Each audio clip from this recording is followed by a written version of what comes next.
Good day everyone, and my name is Arlen Kusuma Andrean. I'm from IMBA 74, and today I would like to present you guys about the analysis of external factors that affecting the performance of TV Jalu Teknik. And to be noted that this research has been done before COVID-19 outbreak. First, the background. Export and import is one of the most contributing factors in Indonesia's economy. This can be happen because Indonesia has a lot of resources to be exported and need good technologies to be imported in order to keep sustaining itself. We know that Indonesia is placed the fourth of the most populated country. This might directly affect the export and import activities itself. With a massive amount of population comes the greater needs of the goods. So, the company needs stronger bargaining power in order to attract the customer by offering innovative goods as well as the newest technology. Yet, many companies don't have any ability to create it by themselves, so it makes them exporting or importing. And about the statistic, from the statistic, it can be seen that the trend from 2016 until 2019 is going up. This can be one of the indicators for the uptrend of the future years. Therefore, the competition will be becoming even more aggressive and even more fierce. And in contrast, this activity is rather fluctuated on the last year of the company's activity. This fact is I got it from the interview with the owner. So in order to know why this thing can be happen regardless the trend that being showed above, we need to do external factor analysis to get information and develop a new decision. And for the main external factor that I would like to tell you guys is 4 factors. The first one is economics, second is technology, followed by internal business law, and last but not least is the environment. And the first is about the economic. Economic environment will be based on the GDP, or gross domestic product, which represent the economic growth in a country. GDP counted based on the whole value from goods and services that produced by different spectrum of business unit in a country, regardless the nationality they have.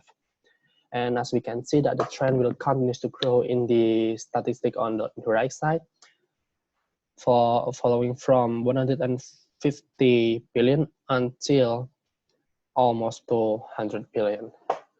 And the economy will experience an increase due to the forecast trend by the World Bank. Although it is a good news to the company, eventually it will be the company's double-edged sword if the company can manage its growth. As we can see here on the right side, that Jalu Teknik run its activity based on the machinery import or exporting. And we can see that the machinery in here is on the top 3 position. And about the opportunities, TV Jalu Teknik can also participate to the economic growth in the same industry, but on the different sector. For example, Jalu Teknik can diverse its product into the vegetable sector or wood sector, because if the company insists to go in the fuel sector, there will be a lot of regulation to follow and a lot of law to follow. And the threats is the biggest threat to the company, ironically, would be related to the GDP itself. With the increasing growth of income per capita, the more the consumer's behavior would likely to buy a new product. Therefore, there might be a new competitor that can approach this with new innovative product. And solution for that is Jalu Teknik also can still participate in the economic growth, but in the different sector, just like I mentioned previously. As I already mentioned, that the threat would be another competitor, so the red ocean strategy might do the best in here. For about the decision, if the company still wants to hold on the machinery sector, then the company should revise the ocean strategy to the red one, because currently they are applying the blue ocean strategy. Because as we can see from the threat, there will be another appearance of new competitor due to the increasing consumer behavior. The second one is if the company decides to change its main sector, they can use the list of traded product above as a guide to which sector they want to choose next. And last but not least is the company should do the research for the amount of another competitor before applying suitable ocean strategy. And we go to the technology. Here on the left side, we can see that there are several new technology trends in 2020, and we can see that the automation is one of it. And this is because mainly automation is a critical point in industrial era right now. There are so many industries that would like to produce more and boost their outcome to gain more input, to gain more profit. So that's the automation of the machine would be the critical point in here. And as we can see that there are almost 70% of exchangeable jobs that are already exchanged by the automation itself. And this trend will be absolutely affecting Jalu Teknik's activity in the future, either falling behind or move forward, depending on the company's decision. If the company can manage to find a blind spot for the product that can be automatized, the company should be the first to either export or import it, because we know that Jalu Teknik cannot produce it by themselves. So the opportunities in here is the company can improve their activity by searching or forecasting the next trending for the automatization. The second one is Jalu Teknik is already in the right way in terms of export and import machinery, since the sector is the most automated sector, just like I said previously. Then the threat will be, we can conclude that the internet users will also increase drastically in the future because the technology is conscious a lot of things. So that's opening people to easily talk about the trending of the technology in the social media. This is where the good result for the company, but this could also potentially make the competitor realize the trend faster too. So first come, first serve. And about the solution and decision is, Jalu Teknik could build a forecasting team for the next trending automatized machinery or develop awareness toward the new technology for the follow-up development. For example, if there are a new technology that has been made and the company is already late compared to the competitor, the company can follow up the development about the product and be the first who procure it when the new development is out already. And about the company have to act fast to capture the newest technology. If the company doesn't have resources to build the forecasting team, then they can make use the one technology that already existing, but needs to find the blind spot to what should have imported, but nothing has been found in the company's market yet. And our next external factor would be international business law. ACFTA or ASEAN-China Free Trade Agreement is a law that organizes the cross-country trade. This law exists from the causes of globalization. Globalization makes the economy go limitless, meaning that every country can do the trade without any limitation from countries' border. One of the forms of it is the International Trade Agreement that directly under control by WTO or World Trade Organization. And Indonesia has been one of the members of WTO since 1995. And as we can see here that Indonesia first is becoming a member of AFTA or ASEAN Free Trade Agreement. And then the member of the AFTA decide to broaden the connection to the China country, and that's resulting on the ACFTA or ASEAN-China Free Trade Agreement for now. And then the only issues that the owner said to me is, especially in imported machinery, Indonesia will always be steered by the China, since Indonesia is falling under China in terms of industrialization. This can be proved by the list of the industry country as shown in this slide. We can see that Indonesia is fall under China around 13.2 billion machinery. China is still superior to us in terms of industrialization. Furthermore, Jalu Teknik itself is importing the machinery for the mid-low class for industry companies. The mid-low class industry tend to procure their machinery for the price-wise, meaning that they are looking for the cheaper product.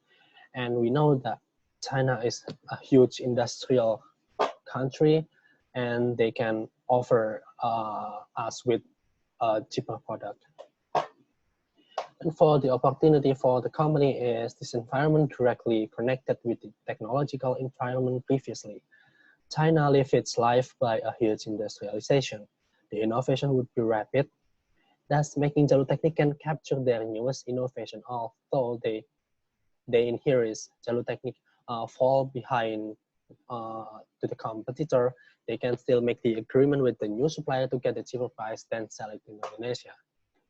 For the threats that there would be a price war between many competitors since China can offer us with a cheaper price, and many new competitors are in the new term for on the industry raise its price into the cheaper one because they want to capture the market first. Then the logical way to them is to be generating in a price war. So the threat would be a price war for the company.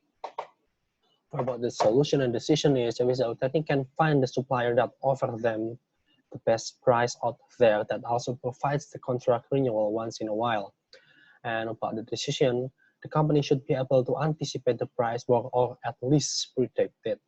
This has to be done in order to increase the company's survivability in the upcoming price war.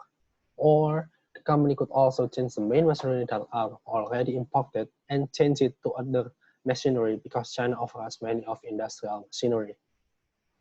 And last but not least, we're going to the natural environment. Natural environment consists of three different environments, which are abiotic, biotic, and cultural. Each of these environments consists of several elements.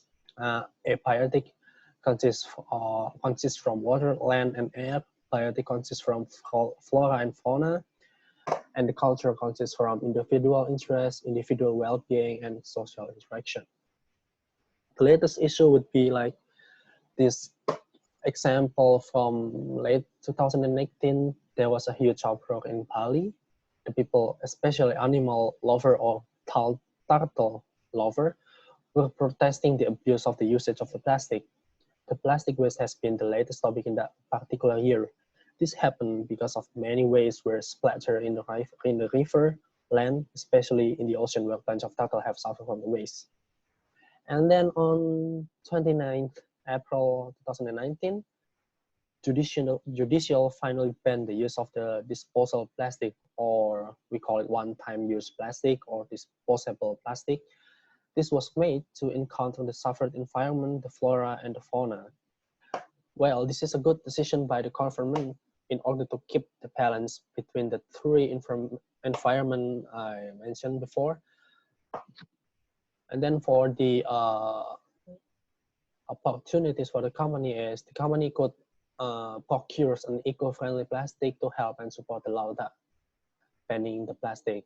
And the more awareness of people toward the bad effect of plastic use, the greater will be the demand for the biodegradable plastic. So the company could gain more profit by making people aware towards the bad effect for plastic use, and on top of that, the company would also have to procure the sub for the plastic itself, or we call it eco-friendly plastic or biodegradable plastic. And the threat would be with the use of the cornstarch being rapidly increasing. The cornstarch is one of the ingredients for the biodegradable plastic. It might change the population for the cornstarch, and the food chain will slowly alter. The fauna that eating the cornstarch or the main food to will change its main food towards other fauna, so towards the flora, I mean. So that's making the other flora in the verge of extinction. And the solution would be like finding the right market to diverse company product. For example, is when we talk about the awareness, Indonesia, Bali is one of the example that that they already developed their awareness into the subtle amount of it. So the company can procure the plastic and then sell it to Bali, as well as develop even more awareness toward the bad effect of the usage of the plastic usage. And then the second one is be active towards the change. And the decision for the company would be to supporting the new law that ban the one-time use plastic. The company could educate their employees to highly grab the main idea behind the plastic banning. By this, not only the company supporting the government, but also the company might gather attention from the customers, such as the eco-friendly environment that the company applying to their workspace. And that's it for my presentation today. I hope you find it good and educating. And thank you. Good night.